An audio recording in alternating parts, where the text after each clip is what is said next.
Electroheads, Eilish here, and today I'm filming something a little bit different. Now, if you are a regular to the channel, you'll know that I make reviews and content on electric bikes and micromobility, and sometimes some electric vehicles are thrown in there too. But I thought to myself, I've never actually sat down one-on-one with the camera and just spoke a little bit more about the impact that electric bikes have had on my life, so I thought today I could do just that with a little Zeppy here.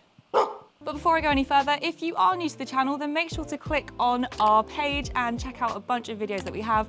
And if it's your cup of tea, then why don't you go and hit subscribe, because I'm making fresh content every single week. That's myself and the rest of the Electroheads team. All right, let's get on with the video. First up, I want to talk about getting into bikes in general. Now, obviously, I didn't start riding an electric bike. Before even being at Electroheads, I'd never touched one. I actually had my own little beaten up old 100 quid rally bike. They ask you how you are, you just have to say that you're fine when you're not really fine. And it got me around everywhere where I needed to go. And I got that bike, not because I was a cyclist, but because I wanted a cheaper way to get around the city and also get some exercise out of it too. But then I joined Electroheads, and that was actually just over 2 years ago now, which I can't believe. It has absolutely flown by. And what's quite funny is I didn't actually ride an electric bike first when I joined the channel. I started off with electric scooters and even electric skateboards, and then the electric bike came next. And I actually remember riding my first e-bike. It was a Super 73, and it was such an incredible experience, and it really just opened my eyes to the potential of what electric bikes can do. By the way, if you want to check out that video, it's a complete throwback. That's one of my first videos I ever did, and click the link up here and you can check it out. But not before you finish watching this one, of course. But no, from there on in, I have become such an e-mobility advocate. It has changed my life. And one really big point that I want to talk about is mobility. So you may or may not know, if you follow me on Instagram, I had hip surgery a few months ago. It was actually at the start of lockdown, so in March 2020, when I injured myself. So I actually came into Electroheads with this injury, but not really many people would know about it because I was able to get by, and cycling was never actually a problem for me. I'd have a lot of discomfort day to day, and I'd have a lot of pain, and I couldn't really walk very far, and I definitely couldn't run. But having a bike really helped me get around day to day. And I got surgery, and I basically had to learn how to walk again. And throughout that whole time, I had electric bikes assisting me and helping me go about, go further, try and just be a normal human being and not feel affected by my injury. And I know there are a lot of people that can relate to that. I've created videos on how people with mobility issues and disability have used electric mobility to help them day to day. But the main point here is that electric bikes really took out the added strain that you needed when you are stop-starting, for example, something that would really put pressure and intensity on my injury. So all these little things that have allowed me to go further, do more, and just kind of feel like a full and healthy human being like I used to be. And bearing in mind, I'm no endurance cyclist. I never have been, and I mean, I should never say never, but I don't think I ever will be. And so having an electric bike to help me go further than I would have been able to with my old acoustic rally bike has meant so much to me. And it's actually meant that I've been able to cycle way more than I used to. I would get to Thursday, I would be absolutely physically exhausted. It would make me hangry at work as well. And a lot of energy was being spent going to and from work via a acoustic bike. Now, don't get me wrong, a lot of people do this anyway, and big up to you guys. I cannot do it Monday to Friday. I'm just not that fit and healthy, unfortunately. And so electric bikes have really helped enable me to commute in, day out. Now, there may be a fair few people who are watching who've never tried an electric bike and probably listening to some of this and thinking, oh, well, you just make do, don't you? Like, it's so expensive getting an electric bike. The one thing I would just say to you is open your mind to it, give it a go, because honestly, I was kind of you 2 years ago. And a big thing to note as well, there is this argument that you do not get exercise when you're riding an electric bike. It is just not true. This is wrong. There have been studies that prove that actually, in fact, people who are on electric bikes can get more exercise than people on non-electric, and that is looking at the fact that people will cycle more and cycle for longer on electric. So that is food for thought. The next point I want to make is arguably the most pertinent, and that is how much money I've saved by riding an e-bike. We all know right now, wherever you are in the world, things are just getting more and more expensive. Energy bills are going up, inflation is rising, economies are in turmoil. Electric bikes, yes, they can be a pretty significant upfront cost, but in comparison to paying for a car or paying for public transport, e-bikes can really pay themselves off, and I am going to show you how I have been able to do this. So today I am filming, it is October 4th, 2022, so I have looked at all my finances from January to today. I've gone through all my bank statements and I'm going to tell you exactly how much money I have spent on public transport. Now, bearing in mind, I live in London and I live in Zone 3, which is going to get a little map up of that on the screen now. Usually I will be commuting to work or commuting to Zone 1. So obviously it's really hard for me to track exactly where I've been for the whole year. So let's just make it easy and stick to Zone 1 to 3 to really make it concise. So in January, on public transport, I spent £60. Now, bearing in mind, this is January, Christmas was very heavy, there was a lot of eating, some drinking was definitely involved, New Year, a bit exhausted.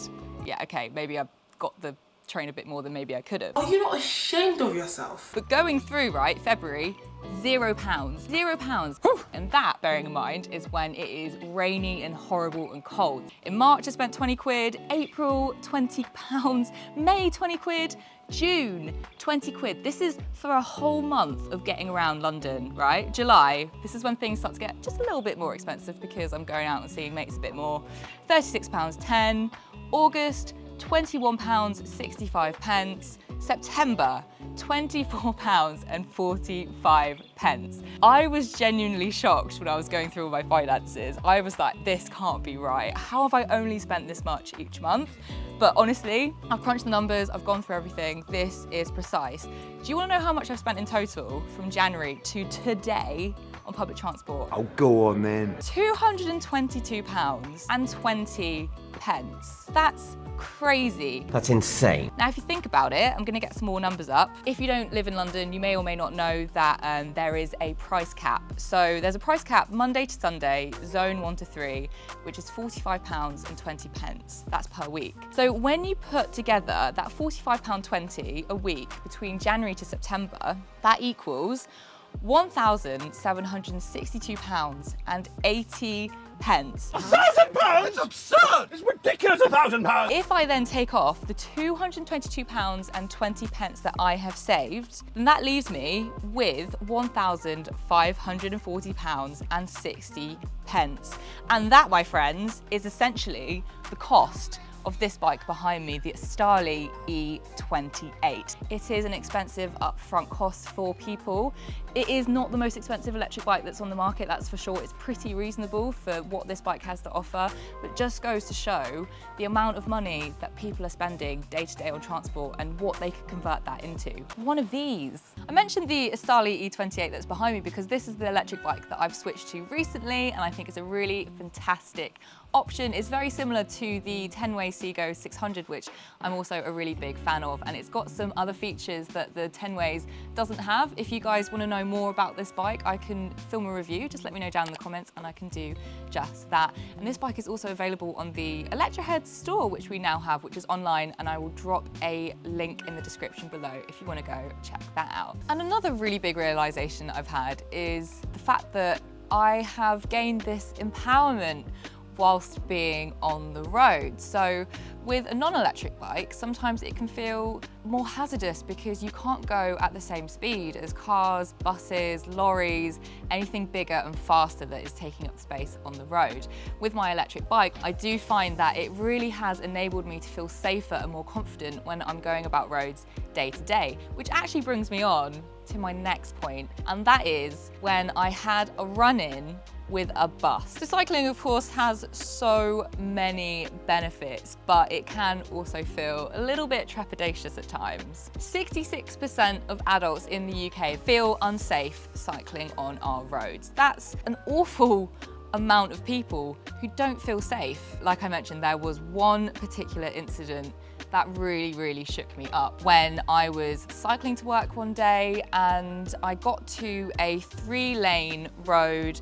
One lane would be turning left to take you one way and the other 2 lanes would be going right to take you towards the centre. So I had to be in the middle lane to go the direction that I needed to go because that's the place I should have been. The bus decided to overtake me. Now, he overtook me in such a dangerous manner. I genuinely believe he was actually trying to make a bit of a point to me in the fact that I was in the middle of the road. So he overtook me, he started to turn in, and he actually hit the side of my bike, and my bike scraped along the side of the bus, and it really, really terrified me. I can't believe I actually stayed on the bike because this could have been fatal.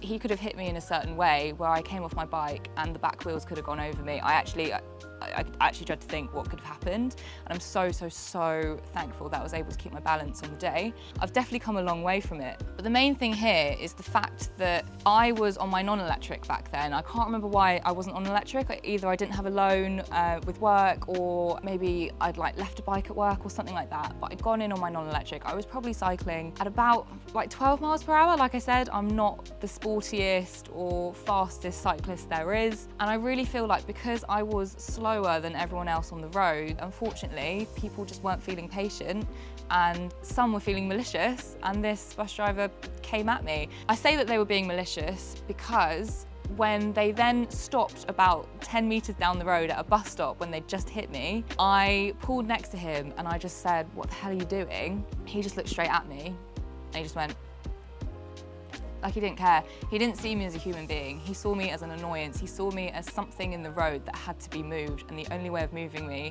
was by hitting the side of me. I reported him, I never heard anything back. TfL never got back to me, the bus company never got back to me, so I never know what happened to that bus driver. But when I did get back on bikes, it was on electric, and being on an electric bike, because of the speed, because of the ability to shoot off at the lights a lot quicker than a non-electric, it really did slowly build my confidence back, and I'm able to ride about town just like I used to. But big point here, if you are nervy about being on the roads, having an electric bike can really help you feel like you are keeping up, at least with traffic, a little bit more than you would with non-electric. For me anyway. But anyway, sob story over, I am back and I'm doing better than ever. But another really key point that I want to talk about, and this is for my women out there who can, I'm sure, relate, is the empowerment that I've had getting about as a woman, particularly at night. Getting any form of public transport has its risks, as I mentioned, particularly as a young woman. I have had incidents when I've gotten on a bus and I've had to deal with unwanted attention, and I've also had an incident when I was on the London Underground and there was, let's just say, a man in a trench coat.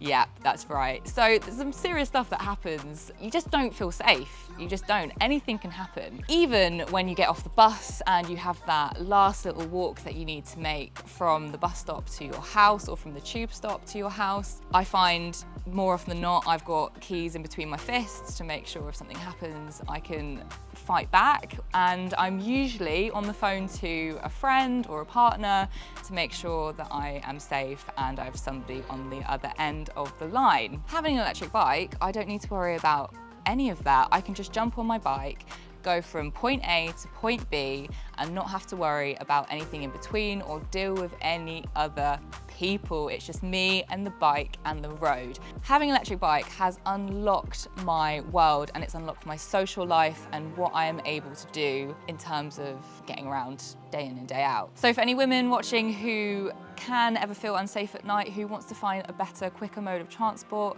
have a look at an electric bike and see if maybe that's something that you could use, because it has genuinely changed my life. And my last point is, the more electric bikes I try, the more I believe in them as a mode of transport. There are so many different styles of ride now available. I can absolutely bet that there is a bike out there for you. I've tried them all. I've tried folders, I've tried classic road bikes, I've tried mountain bikes, I've tried step-throughs, I've tried fat tire rides, I've tried them all, you name it. So honestly, if any of you out there are saying there isn't a bike out there for you, I find that very hard to believe. But my one message is, They've changed my life. I really feel like they could transform your life as well. So check them out, see if this is an option that could be for you. And for anybody that does ride e-bikes anyway, let me know what your thoughts are in the comments. Is there anything that I haven't touched on today that really hits a note for you? I'd love to hear it. This is all about discussing what these bikes mean to you, because you've had all of it from me. Now it's your chance. It's been 2 years riding these things, and I hope it's going to be many, many more years of doing just that. And I'm going to be making loads more videos, loads more reviews, loads more content. So let me know if there's anything you'd like me to cover. If you like this style of video as well, obviously it's very different to what I've done before. I would love to hear all your thoughts. Keep commenting down below. Let me know what you have to say, if any of this has hit a note with you at all, and give it a like as well, and I'll chat to you soon. Bye.